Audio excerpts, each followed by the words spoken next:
The AI hype cycle crashed into the wall of bad data in Q2 2025, and companies were forced to pause advanced AI projects to fix their master data and process, something very near and dear to my heart, of course. Everyone's team will shrink in 2026. And I know it will not make me miss popular for saying that, but I think it will make me miss realistic.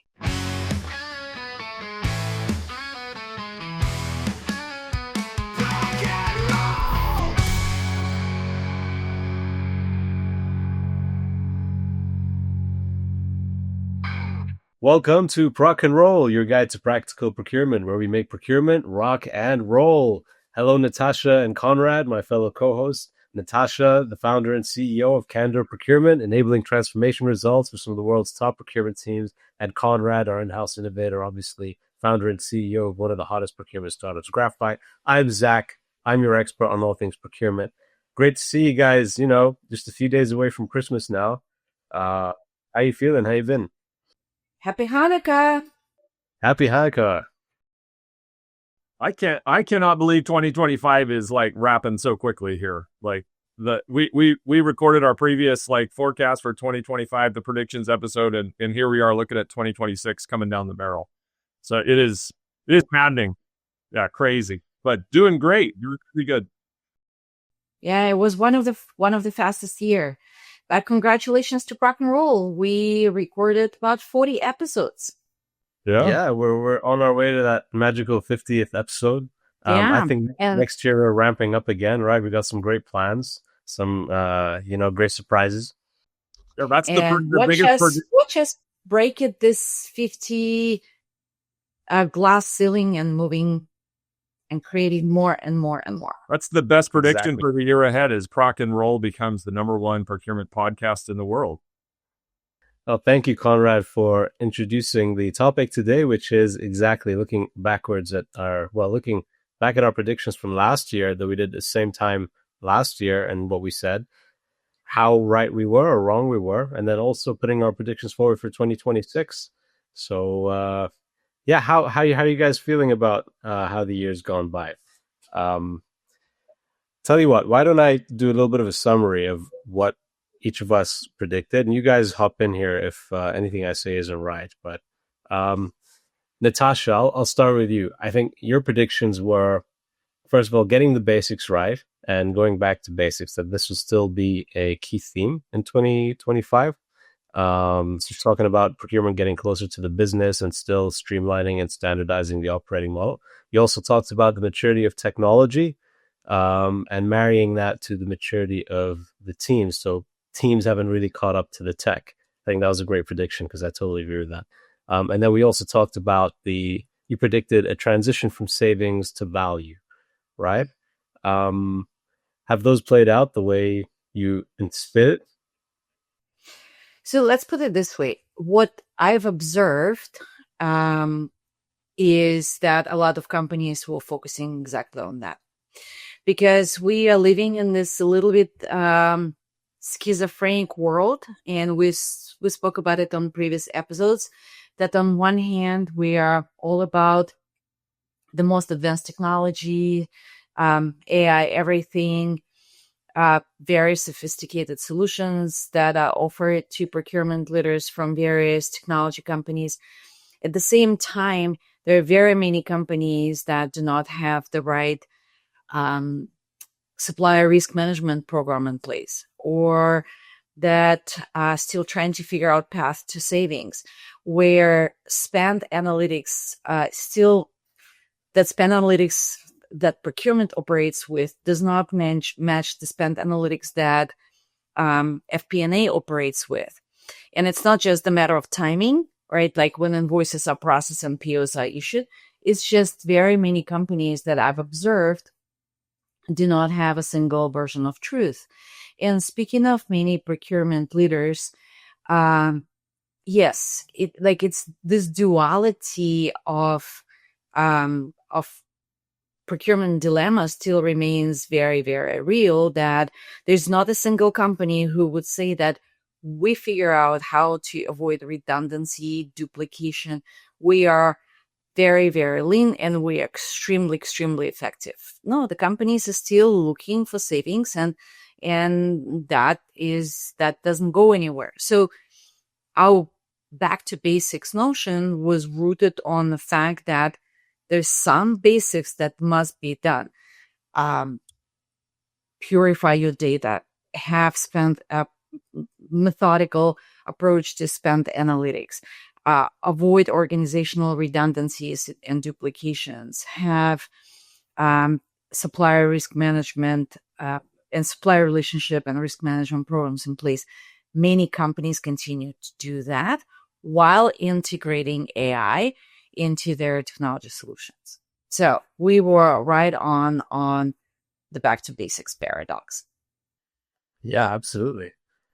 Let me give you the AI score for that. It was a hit, 8 out of 10. The AI hype cycle crashed into the wall of bad data in Q2 2025, and companies were forced to pause advanced AI projects to fix their master data and process. Something very near and dear to my heart, of course. But yeah, big score and a great prediction for 2025 for sure. Back to basics.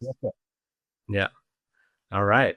That's 1 out of 1, Natasha, and 1 out of 3 actually. Let's go to the by the way, my favorite quote from what she said was abacus level. I think we need a graph chart that shows procurement teams from abacus level to AI or something. Who knows? Zach, what do you see? Do you still see some businesses operating at the abacus level?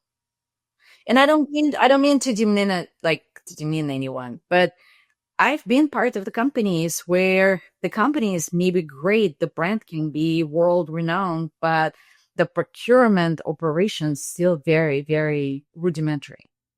Yeah, we covered a little bit of this in the last year when we did the episode as well, because we talked about the maturity cycle and that at any one point companies like become mature, then they lose maturity. And so you'll always have those companies that are, fixing something basic and really trying to fix the basics. You've also got small companies that are growing that hit that 200 million revenue threshold, that spend threshold, that they then start to look at procurement, and so they're building maturity.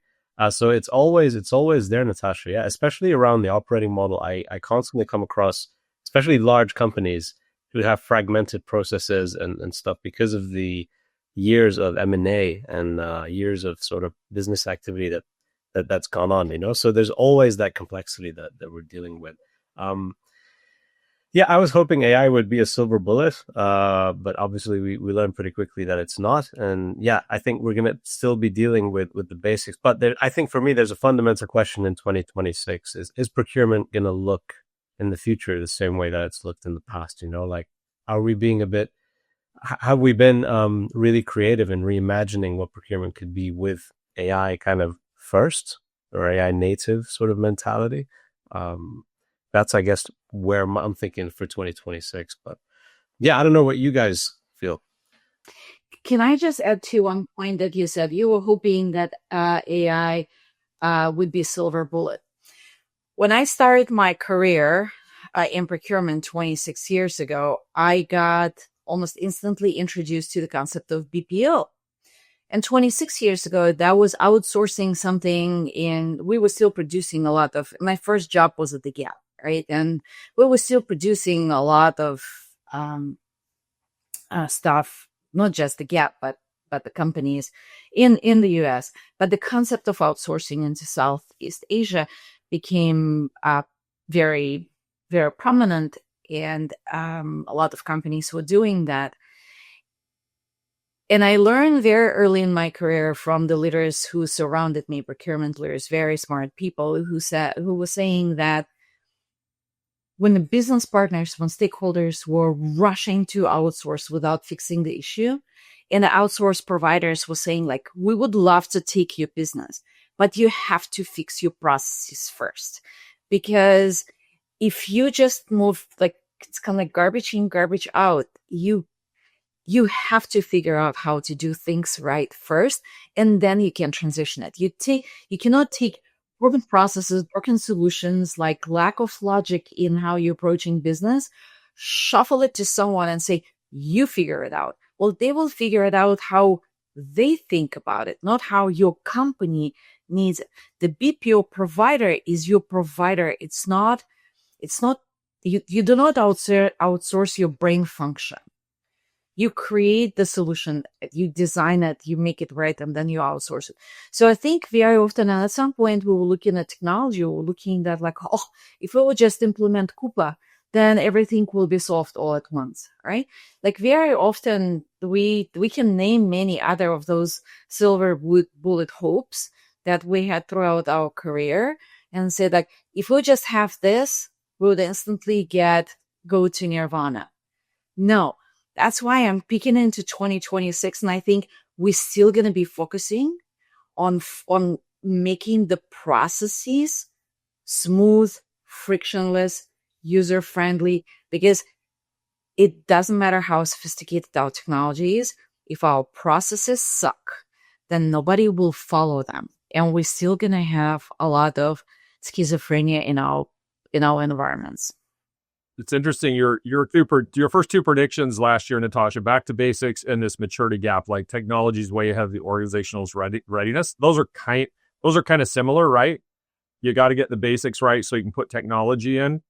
I totally agree with you, and I think we'll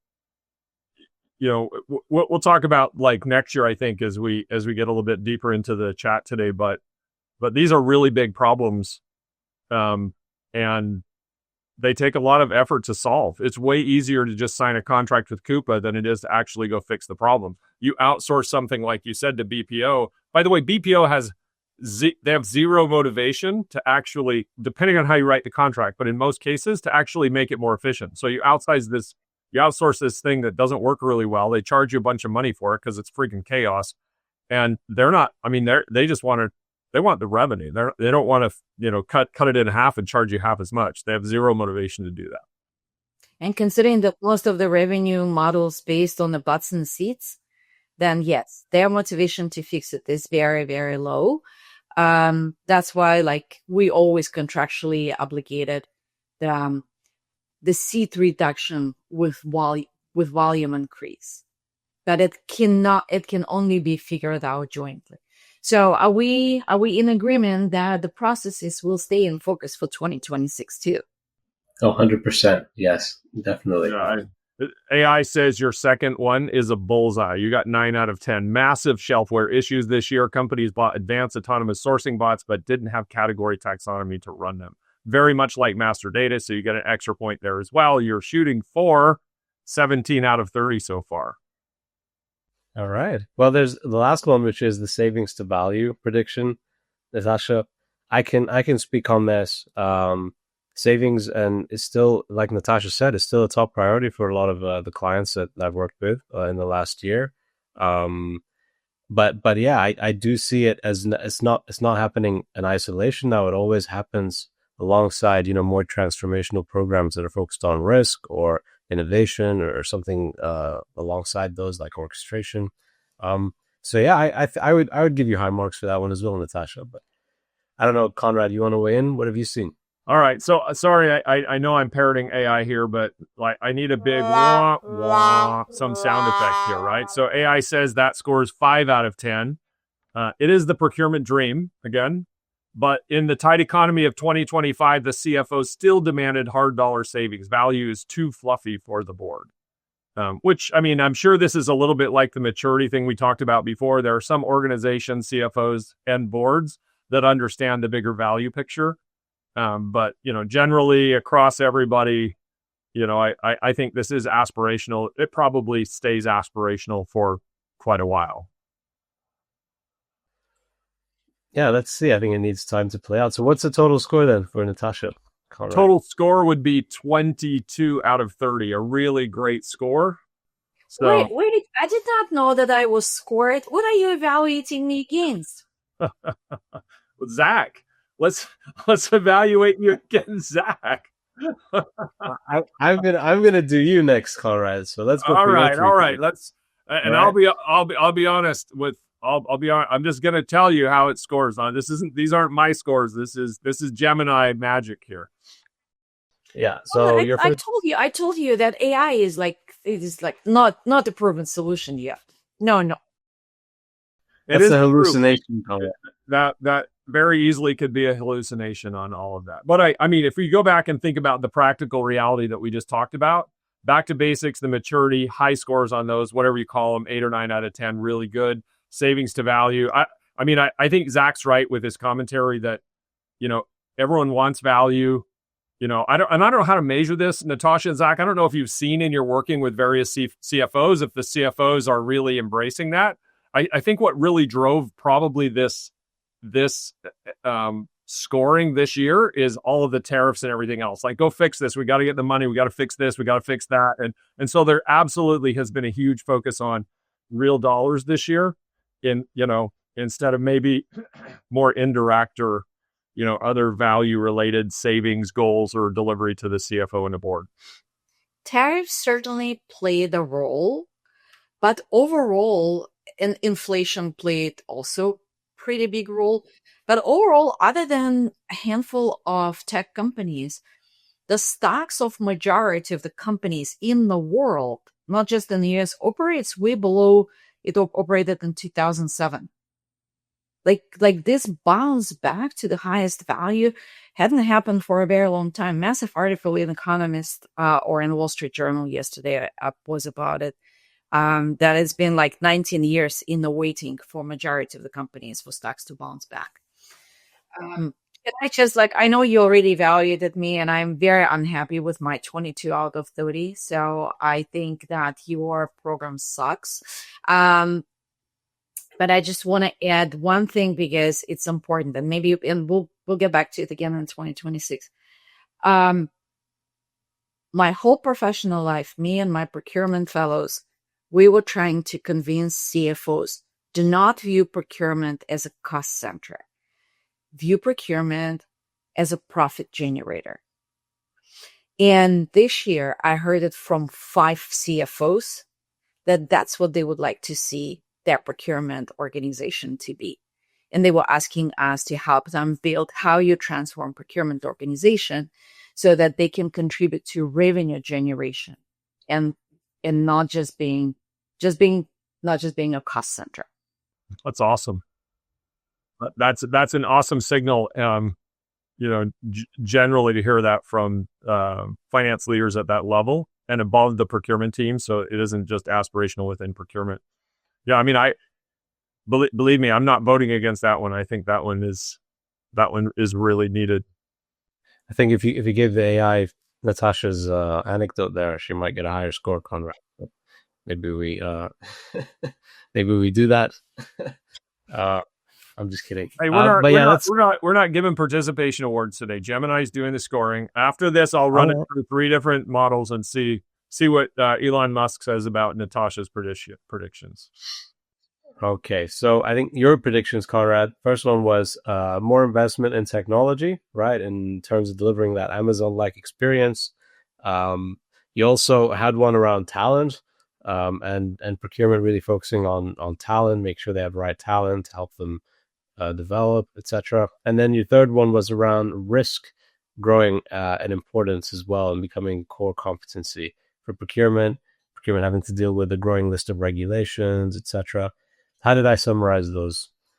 Did I miss anything? Yeah, right on. I mean, the tech is still a big deal. Everyone wants that automation, tech talent, and this risk item. That's how I remembered it as well. And it's interesting. I mean, an AI look back at this and an AI scoring. Sorry, Natasha, but number one here, the Amazon effect, which is tech, by the way, which is the same as yours. I don't know why it likes my words better than your words, but hey, tech is really important.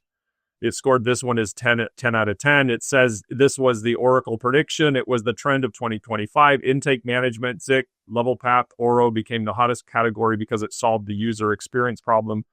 Natasha, you were talking about that even looking forward. So, tech is a big deal. Talent scarcity. This one, this is really interesting. It scored this 7 out of 10. It says solid. Hiring was impossible for 2025 for specialized roles. That's kind of the answer. I don't know if that's true or not, because I'm not hiring much in the procurement space. I have seen a lot of kind of shifting around with friends.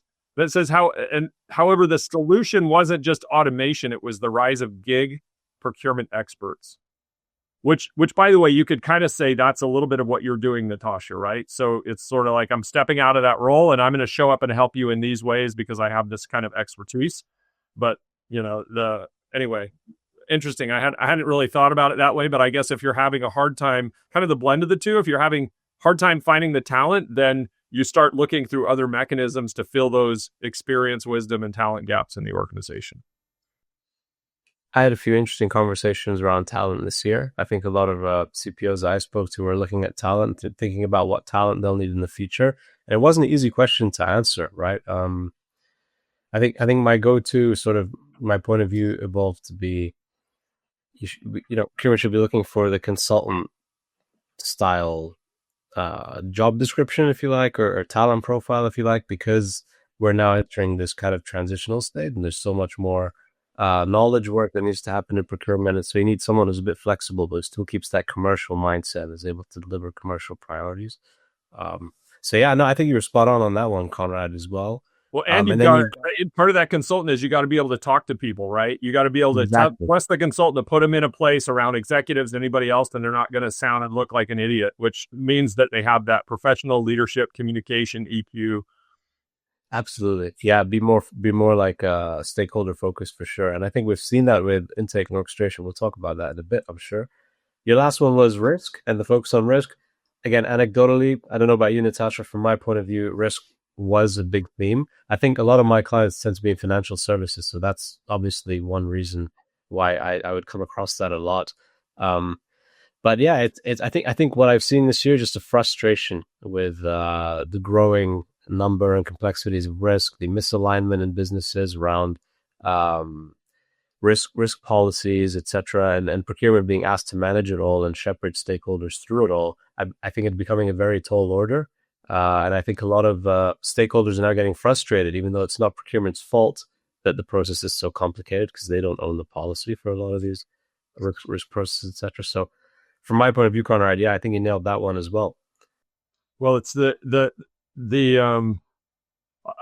wording in here is really interesting. It scored it really high, painfully true. And then it talked about carbon. It talked about other regulations, and it said it ate up 40% of strategic bandwidth this year. I don't know how they measure that. Again, it could just be some random hallucination, but I think it matches with what I was experiencing when I was in the role a few years ago before I left, just how much of my strategic sourcing team and effort was just managing the risk and due diligence noise around any particular deals, the internal process and such. It's taking a lot of effort. I think that the story with the risk is that I'm thinking back into large corporations where I would work, would be part of $200 billion company. Our risk team would be like 7 people. And it's just, I think it's always been underappreciated. And I just don't think it was the area that a lot of companies were focusing on. The focus was so much on the revenue, and then some social issues that were not social tendencies, social mainstreams that were coming up from time to time that companies were reacting to. But I just think that whenever we identify the areas that's being like very immature and very underinvested, they'll start getting attention. And I think what brought attention to the risks is cybersecurity. And companies started like this proliferation of different technology solutions started pointing out how easy it is to steal data and manipulate very sensitive pieces of information that the enterprises are not protecting. And I'm glad that companies are paying attention to it, but the road to maturity is a long one. Exactly. This was to our podcast. Yeah, risk is an interesting one to me because I see some risk areas that we're talking about things that are kind of put in this bucket of risk, like carbon, like all the regulatory or reputational related risk items, both are very critical in, for different reasons. And then things like you're talking about, like cyber. But if I look back over the last 30 years, these things have changed dramatically. I think even on the supply chain, I think the supply chain side, I'm sure that I know the supply chain side was looking at supply chain risk 50 years ago, 100 years ago. Like, this isn't a new thing, but the nature of those risks changes over time, right? Your part supplier used to be across the street or across town or across the country. Now they're across the world. And, on the indirect side in the 90s, like, cybersecurity wasn't a thing because no one was doing stuff on computers like we are now, right? You have so much data in any kind of company that this has kind of become the new thing and a real legitimate, problem for the business, and privacy, and, the focus on carbon, and, Yeah, but my issue, Conrad, is like all these risks are being identified, or at least we're trying to funnel so many procurement processes through risk screening, which you can argue is the right thing, absolutely. But the risks aren't being managed, in my view. They're just being sort of identified, captured. There's a lot of documentation, a lot of compliance with regulation. But when I take a step back and say, are we really managing risk in a lot of cases? I really don't see it playing that way. I feel like, to Natasha's point, there's more maturity that needs to happen to, elevate that whole operating model, right, to like a level where it makes sense, and you evaluate risks in proportion to what the user is requesting, because very often I see them way out of proportion, right? I think this third-party risk is still a big pain point. I think orchestration is going to go some way to fixing it in 2026. I definitely see that as being one of the main areas or use cases where procurement teams will invest in orchestration, simply because of the number of touch points that sit outside of procurement, that you have to deal with all these different risk people, or legal, finance, etc. Like, that'll all sit outside. But I think, tell me more.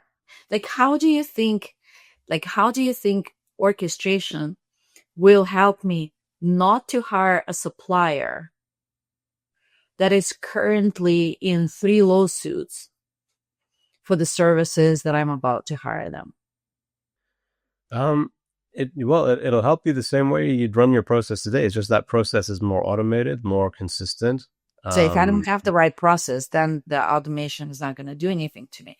If I don't have a process of re-evaluating my suppliers on a regular basis, or if I do not have... Yeah. Those are mandated by regulation as well, Natasha. You have to evaluate certain suppliers every year, every 2 years, etc. My point is, I'm seeing, especially in bigger organizations, an overlap, like too much risk, too many overlapping processes. The process isn't like a one clean process, and it's where the proportionality has been applied correctly, etc. Instead, you have a lot of different overlapping processes that bump into each other, and the handoffs aren't smooth, etc. And that's where I think orchestration can definitely sort of lift that up a little bit. But it requires changes to process, or it requires a whole bunch of stakeholders in the business aligning around like one certain way of doing things.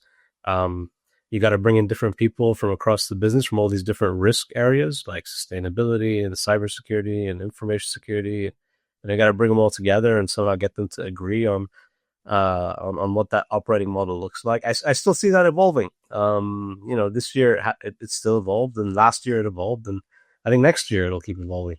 So Zach, I think you're talking about a couple of different things here. One is, can we do what we're doing efficiently? And what you had said before is, and I think Natasha said the same thing, we're just talking about risk, we're aware of risk, we're running questionnaires, we're doing stuff like that, versus actually mitigating risk. And I really think those are different. They're solved in different ways. But yeah, risk will be on my list for next year as well. Like, I don't know how much I want to change my list between this year and next year. But this is not going away. Regulations are increasing.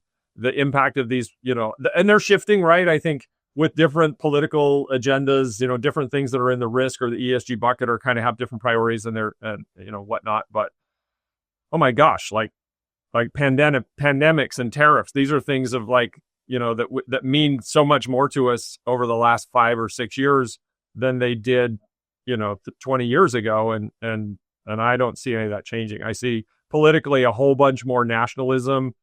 I was listening to some stuff this morning on my run about just Europe and European leaders sort of recognizing, a lot of the same. I mean, it isn't just like, Donald Trump and his border wall. I mean, there's a whole bunch of people going, how are we going to run society in the future? And how do we manage all of this and make it successful? And like, it just seems like this giant wave towards nationalism that's going to, like, tariffs and, insulated thinking, and it's just not going away. So anyway, you're speaking to the main problem, Conrad. Like, procurement teams have to deal with the increasing real risks, identify them, comply with regulations, then also mitigate them, which a lot of them haven't got around to doing, all while, keeping multiple stakeholders happy outside of procurement. So definitely, I think it's definitely another trend for next year. Like, let's see where things go. So Zach, let me cue you up on your three. So last year, the three you put on the table were changing fundamentals, a return to basics, but driven by the need to handle new digital expectations. I think you and Natasha were very aligned on that one. Cost to value, reorienting the function to deliver value beyond price. Again, very much aligned with Natasha. And then category to enterprise focus, moving from silos to delivering value across the whole business ecosystem. I don't know if I described those the way you were thinking about them 12 months. No, I think you spot on. Yeah, absolutely. I basically copied Natasha's first two, and then I slapped on the third one around. And Zach, for that, you get a gold medal. Exactly. I was thinking you'd knock me down a few points because I just copied Natasha. But yeah. How did I do then, Conrad, on the last one, probably, especially given that one we haven't covered? Well, I think across the board, 7 out of 10. It's a work in progress. We saw this happen in IT procurement, working with the CIO and marketing, but manufacturing procurement stayed very siloed in 2025. I don't even know how to weigh in on that one specifically. But I've seen one trend is, the rise of these enterprise platforms to serve as orchestration platforms, right? So you got different options there. And so, I am seeing that, especially because there's a bigger interest in AI and all these big enterprise tools rolling out AI capability. Companies are being encouraged to, IT architects are encouraging people to stay on the same architecture where they can. And so there's a bit of a bias towards enterprise stacks at the minute, from what I've been seeing. But again, let's see how that plays out next year. I'll take it 7 out of 10.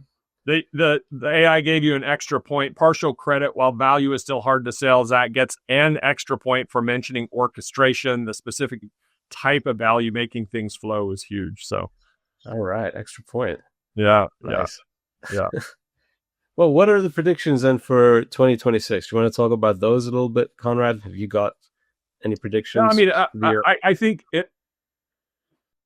I think AI is totally enamored the world and scared the world and just dominated the conversation, kind of sucked all of the oxygen out of the room, personally, in a good way, in a bad way. I mean, as you guys heard at the beginning of us getting on the call, we actually have a theme song for this prediction episode. We'll have Anthony put it at the end of the episode here. It is hilarious, right?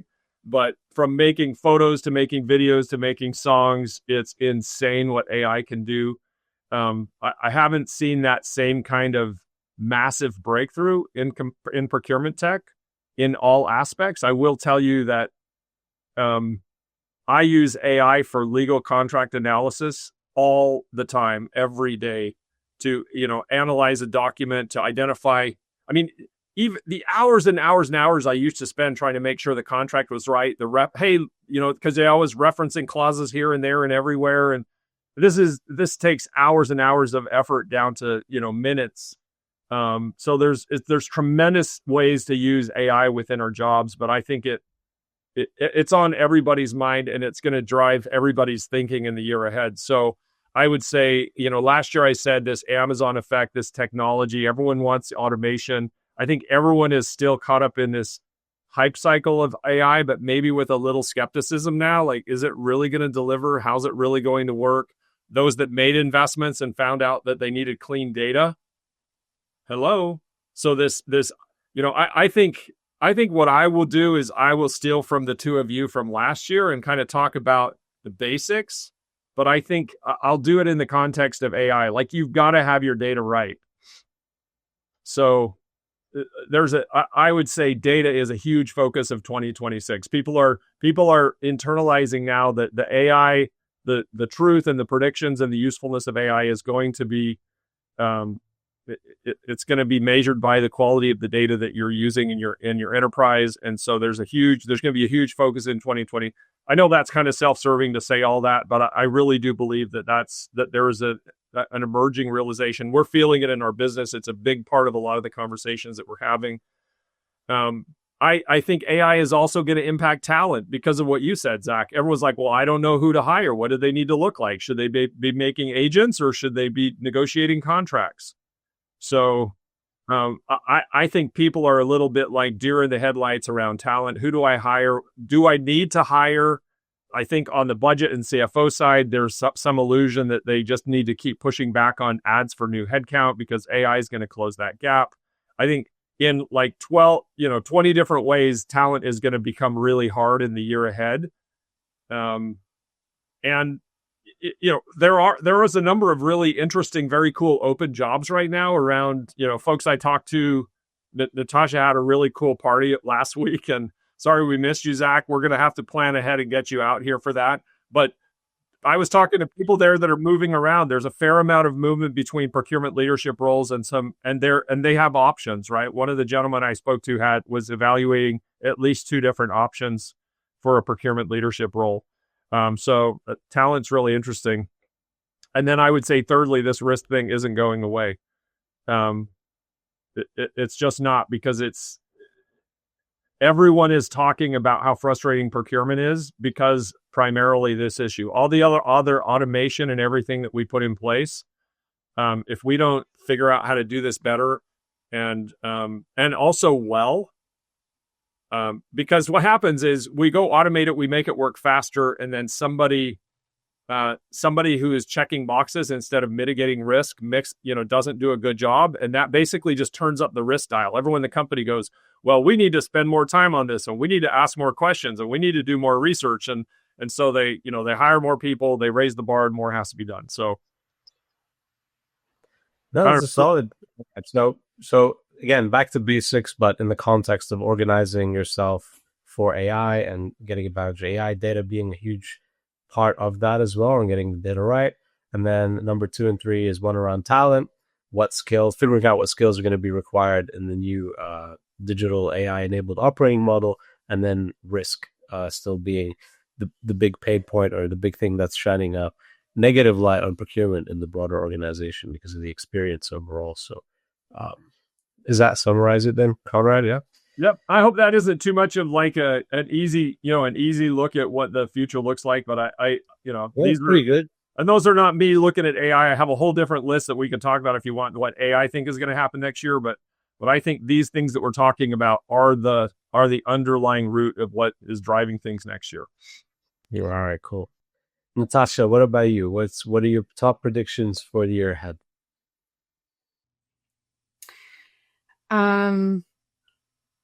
I'll start with a peaceful one. I'm gonna finish in a very controversial way. Because I gave it some thought. I'm not just blubbing. So I think that first is that every head of procurement, every CPO will reassess tech stack in 2026. And they will cancel some pieces of technology that they have. They will bring others. I don't think they will get incremental budget for any of this. So they'll have to kind of like find a way to self-fund their tech stack of the future. But mature or not, everyone will have to kind of take a look what's in the stack and reshuffle it. Otherwise, they will never get to this clean data, to this better processes. And I think that pressure from the organization like we've been already like in like 3-4 consecutive years of very present AI conversations that in the past you could dismiss it, kind of like saying like it's just a flavor of the month. We'll see if it's going to become flavor of the year. Now it is. Now it's not no longer a flavor; it's a reality. So kind of like deal with that. So reassessing tech stack would be one. I would say that, and I don't know if this is my prediction or this is my wish list for the CPOs. So are you going to number 2? I want to ask you a question about number 1 first. Yes, I was planning to go to number 2. So what's your question? In the tech stack, do you have a prediction on a shift towards suite, a shift towards best in breed? Because suite kind of puts a little less pressure on orchestration. So once you get, like, we have many, many tools, then orchestration is a bigger deal. If we have more of a suite shift, then suite orchestration is kind of solved if one tool does everything, right? So curious what your perspective is in there. I think the CPOs will be looking for kind of like suite solution, but not in a traditional sense.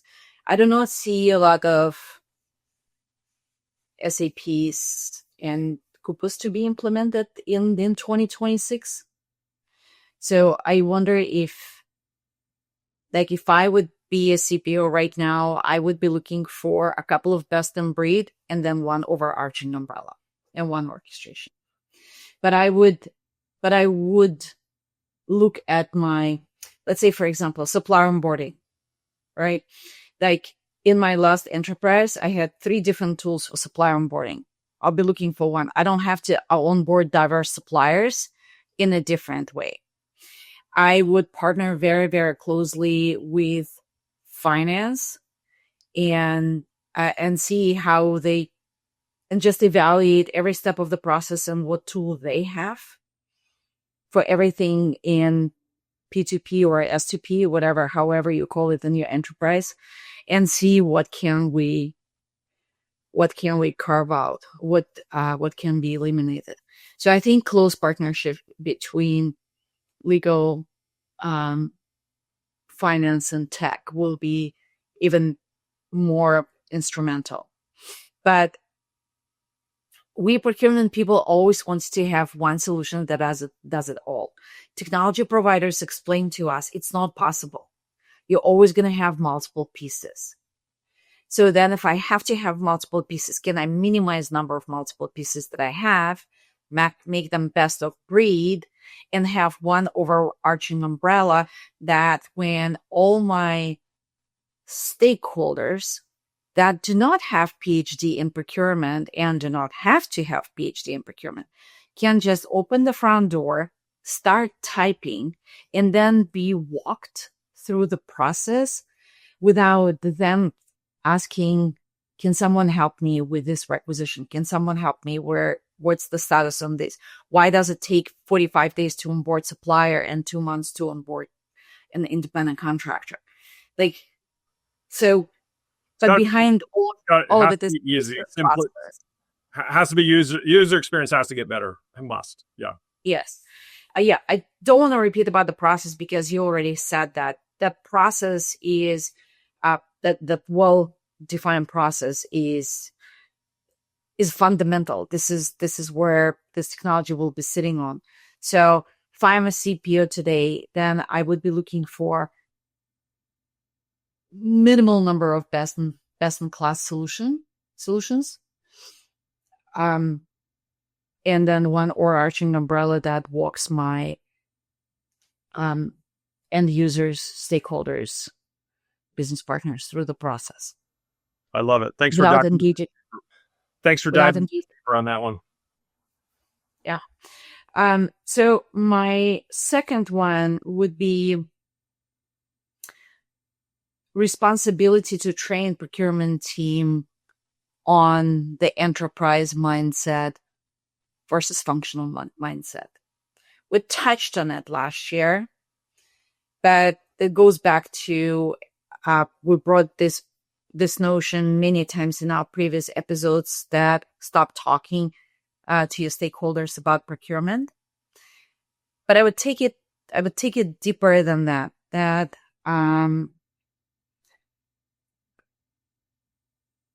procurement people are uniquely positioned to have complete visibility of what's happening across the entire enterprise. And I think if we start playing deeper and bigger role on bringing different stakeholders together, and that's not necessarily being a mediator or liaison, but just informing everyone of what's happening. I actually, even being a service provider to these companies, I can see how disconnected some parts of the organizations are. And we're often trying to kind of like bring people together in the same conversation and help them to see how if they build a joint plan, approaching a particular business problem with a mindset of how will it benefit the company versus how will it benefit me, my budget, my goals, then the enterprises win. And at the end, when enterprises win, then everyone wins within the enterprise. So, and I would say that procurement leaders will have to train their team on kind of like shedding the ego and shedding a little bit like who gets the credit and embracing this enterprise mindset. Like if we forget about who gets the credit, how would we run it? How would we solve it?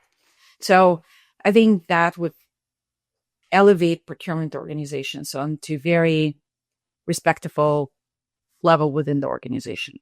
So Natasha, you think you see that as a prediction or as a wish list? Because I think my guess is all three of us would raise our hand and say, yes, we want to see that happen. Do you see signals that will make that easier or make that the bigger priority in this year? Or why is that number 2 for you? I do see it as a prediction, and that leads me to prediction number 3, that everyone's procurement team will shrink in 2026. And I know it will not make me Miss Popular for saying that, but I think it will make me Miss Realistic. And I spoke with a lot of procurement leaders who recognize that. And our conversations did not turn into, do you think it will really happen? Conversations turn into, do you think I should be proactive about it? And it doesn't mean to throw your own people under the bus. It means if you know that your organization will shrink in 2026, how do you prepare your organization to that? How do you prepare every person to step into a different role or to give them different skills and prepare them to the world of less manual repetitive tasks and more strategizing, thinking, embracing the entire enterprise? So the second point of embracing enterprise mindset versus functional mindset is a prediction is because procurement leaders are already being pushed, or at least writing on the wall, that it is the expectation that reassess technology stack, which is my prediction number 1, will lead to different labor utilization model. And I think all responsible procurement enterprise leaders need to reassess while reassessing their tech stack, understanding how it will impact not just the entire enterprise, but their procurement organization, and prepare people who will take different roles, give them opportunities to build different skill set or participate in different projects that will make them more versatile. Because for the last 10 years, we was telling people, just code, just learn how to code. The coding is not going to help you today. As Zach showed us a couple of episodes ago when on his AI, how he built, how to build agents, that there was no coding, right? What was there a lot? Logic. How do we train our people to logic?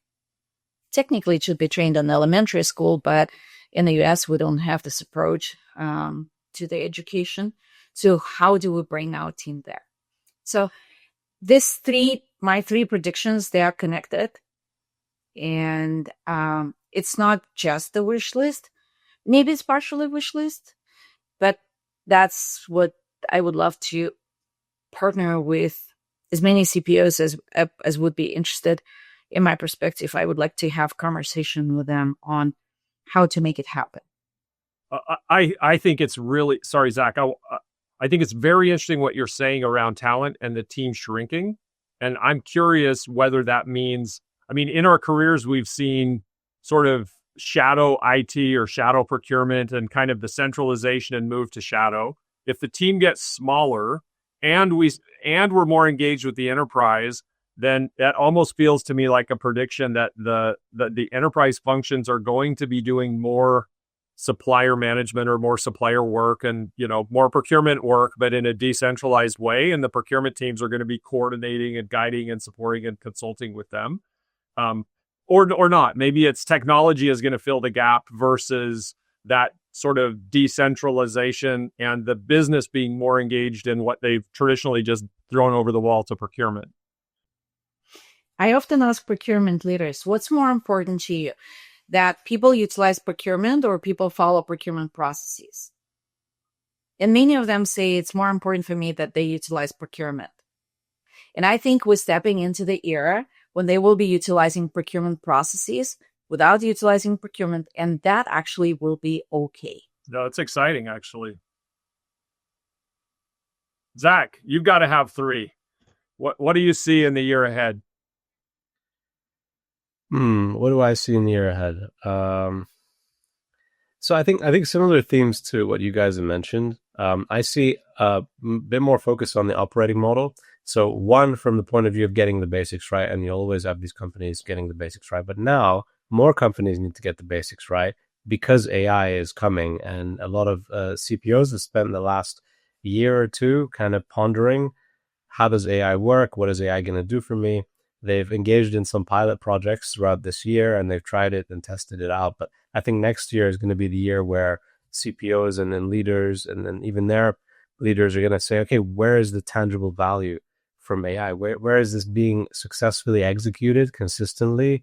And we've fundamentally actually improved the process or changed something as a result of rolling out AI. So I don't think it's enough just to give them the productivity tools like Copilot and ChatGPT, etc.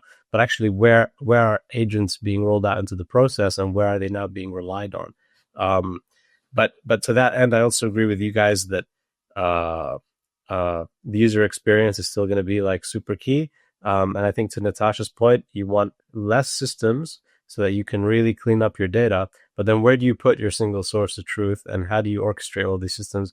That's why I still see there being a focus on intake and orchestration tools in 2026. I still see that being the number one sort of shiny new technology. No, it won't solve all your problems, but it's kind of the new trend that I've been seeing.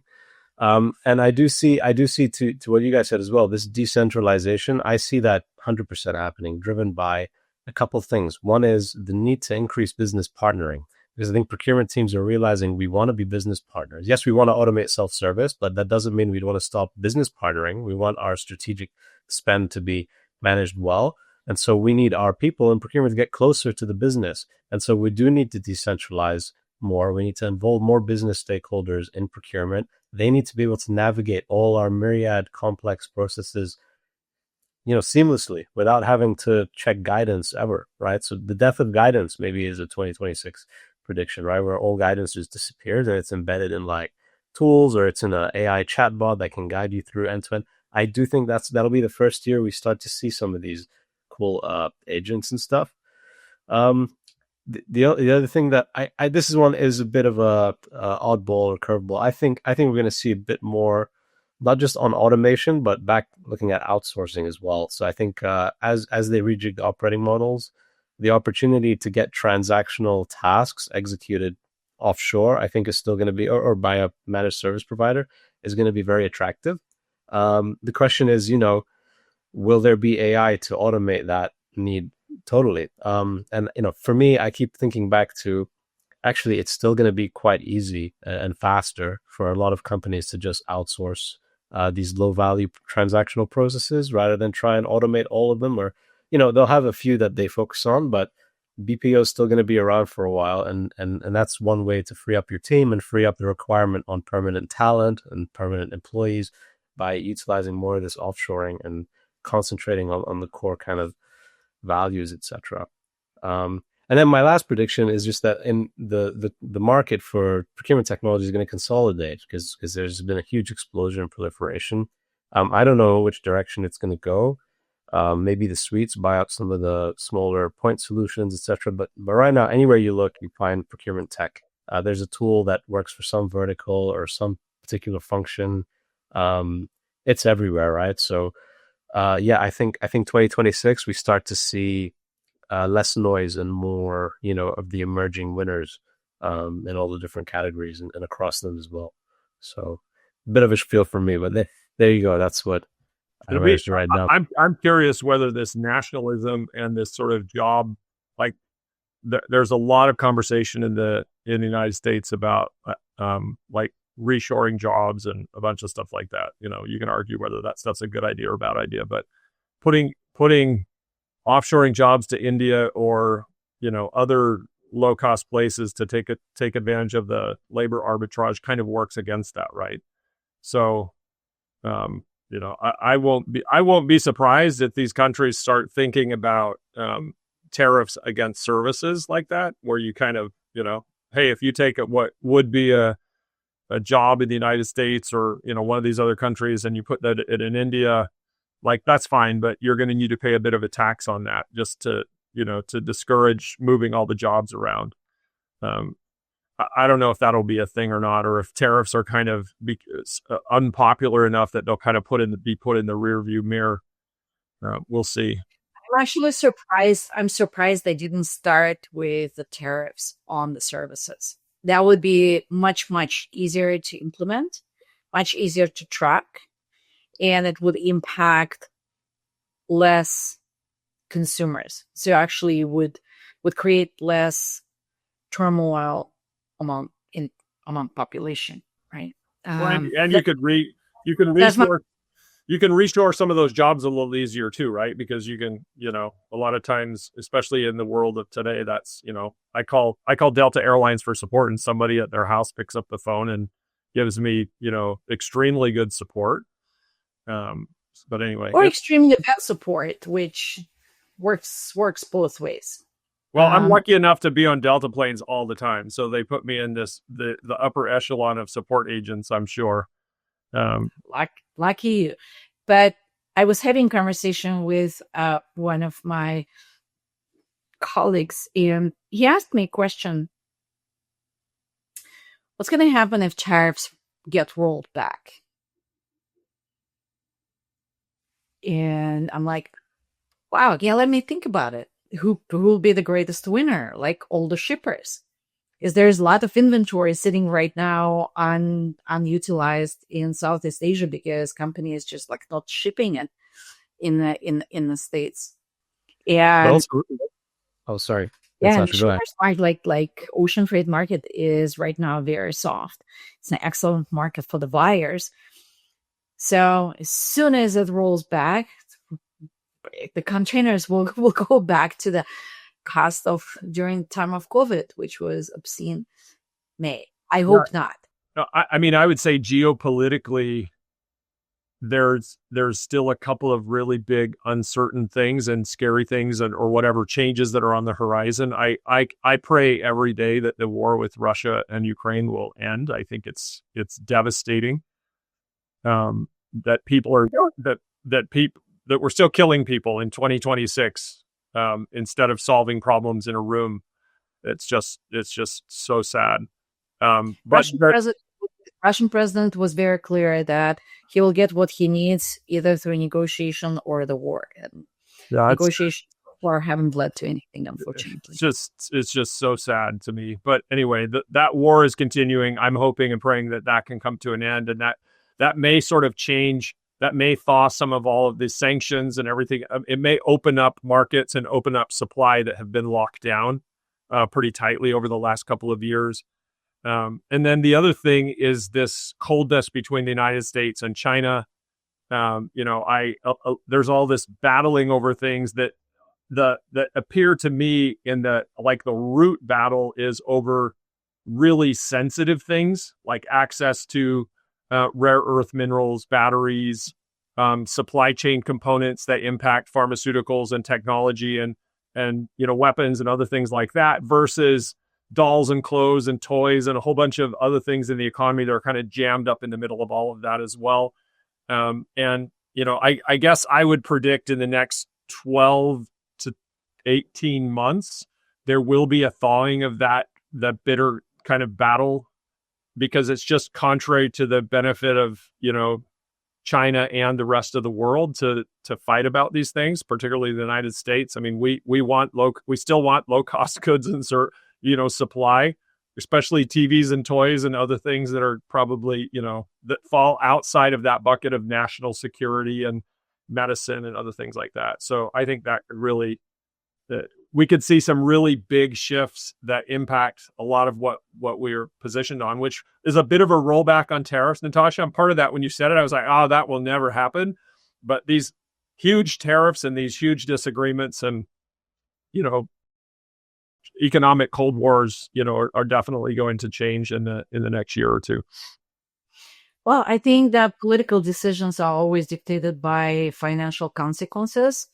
And I think that in anticipation of all these midterm elections and election in the US, depending on, I think a lot of decisions related to tariffs will be how it will impact the outcome of the elections. So I think we'll see some changes because people are suffering.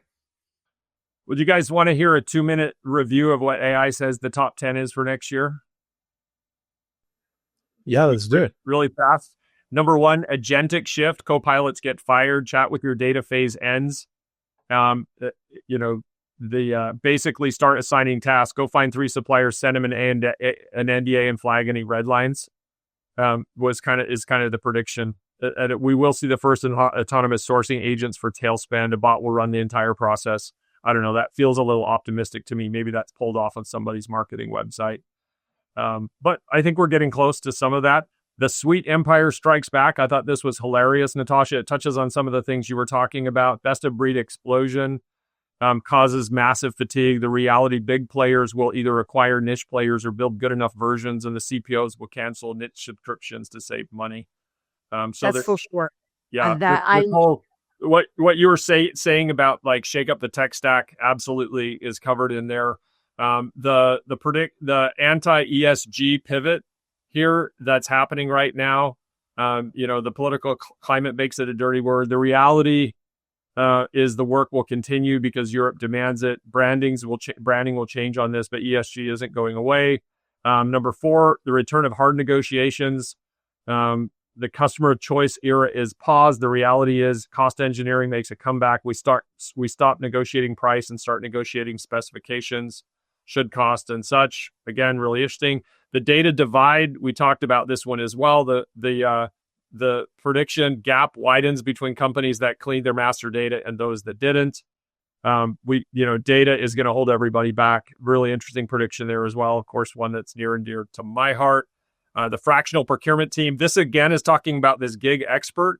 Headcount freezes have become permanent. If that's not the shrinking, it's absolutely not the growing of procurement teams like you're talking about, Natasha. The full-time category manager role declines, so you don't have that kind of specialization, more generalist like Zach's talking about. And then we see the rise of the gig expert. Instead of hiring a full-time logistics manager, hire a deep domain expert for a 3-month project. Really interesting. So what upsets me about this prediction is that they support all my predictions, and now our viewers and listeners will not believe that I generated my predictions from my own head without reading AI.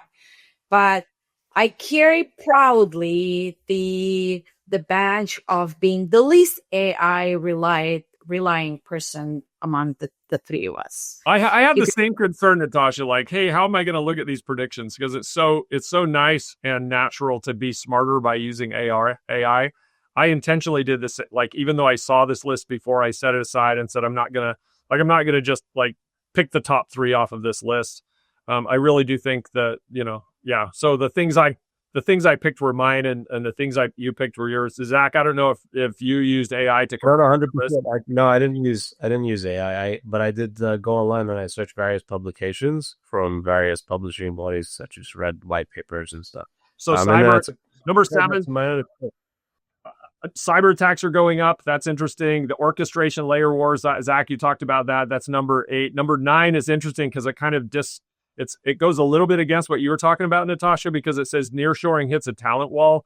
People that move from China to Mexico, they are running into skilled labor issues, right? It's sort of like the early ones get there, they get the labor, and then there's a big battle for, the really strong people in the area. And then this one, we'll have to talk more about this one. I think it's really interesting. The death of the quarterly business review. Now, I believe what they're saying here is true. They're saying the traditional PowerPoint QBR dies a slow death and it gets replaced by real-time dashboards. Comes back to data, comes back to real-time intelligence instead of, PowerPoints. But anyway, really interesting year ahead for us. I'm getting my seatbelt and buckling in because I think it's going to be another wild ride. In terms of on offshoring, nearshoring, I think it all depends on the size of the company, right? Like, for example, for Cantor Procurement, we're looking for managers with like 7-10 years of experience in sourcing. I'm looking into, as a new business, as a young business, we can't afford. We would prefer to get someone in Latin America. So for smaller companies, the market is still like very available. From manufacturing perspective, if you think about South America, how close it is to the US, the complementary or more friendly time difference, language fluency, and also it's a vast region and there are a lot of people, there are a lot of universities that partner with American universities. So I would say that, yeah, if you have to, like, Nike produces 1 billion pairs of shoes every year. Sorry, not 1 billion, 650 million pairs of shoes every year. And yeah, that would be hard to relocate to Mexico, but you can build something as a secondary plant. But for some businesses, you don't have to. Okay, I'm mumbling. We can cut this part out.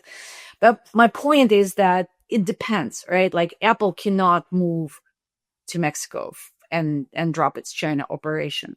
But the companies that are, let's say, just growing the business, they can still look at the region that had been way underinvested and underexplored comparing to Southeast Asia. Yeah, absolutely. I don't think the barriers are there. Like, tariffs have come in, but you can still hire and work with people across borders pretty easily, right? I don't think that's been affected much by the tariffs and stuff.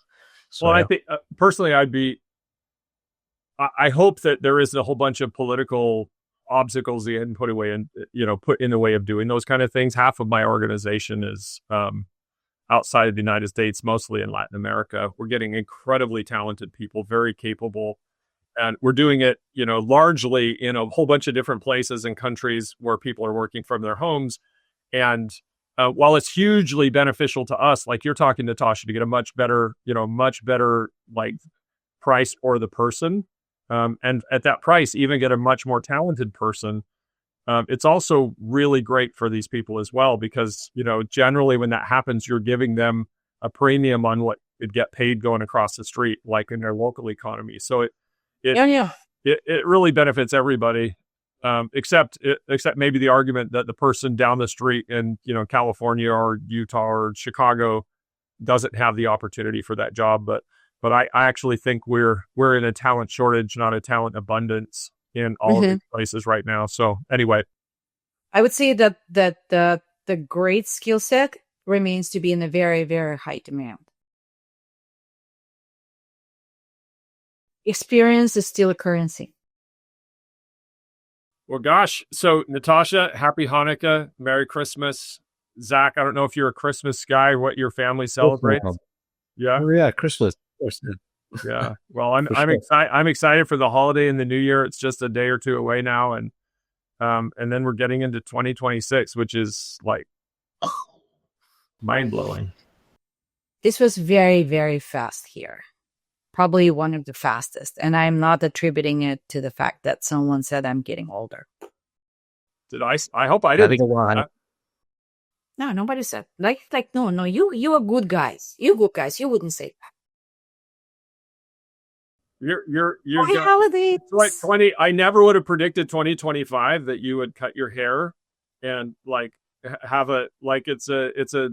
I wouldn't say it's a totally new Natasha, but I love the new look, and we'll see what happens next year. Maybe Zach goes with the Duck Dynasty beard, kind of full down to the chest. Please don't. Wasn't planning to, but thanks for the idea. Well, yeah. I love you guys. Thank you guys. Happy holidays. See you in 2026. All right. Thank you. Guys. Bye. Bye.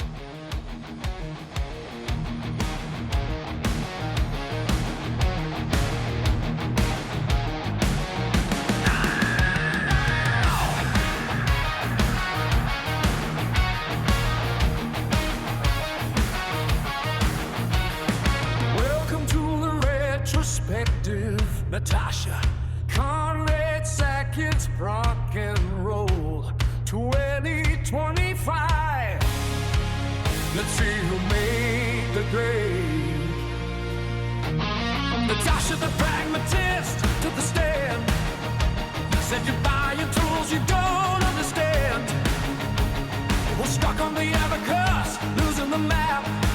She scored a 9 on the maturity gap. The AI hit a wall of bad data. Fix your process now, worry about the bots later. Chef, we're piling up, the taxonomy is weak. Back to basics is the future we see. It's Proc-N-Roll. We're looking back at the ride, with the best friends standing side by side. From a regulatory clutch to the data hygiene, the wildest year that we've ever seen. Proc-N-Roll.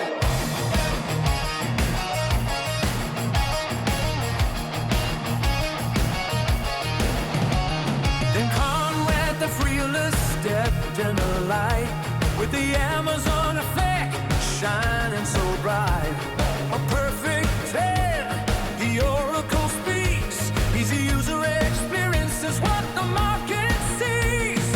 Intake management became the new king, but the government rules had a heavy sting. CBAM and CSDDD on the list. The CPO is now the master of risk.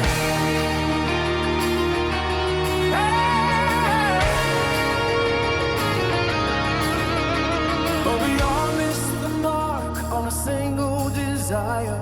We wanted value to set the world on fire. Zach, the strategist called for orchestration, but the CFO demanded a different sensation. We said no more savings, but the board said no. We need hard doubts, so you gotta go. A 5 out of 10 on the value dream. The economy crushed the procurement team.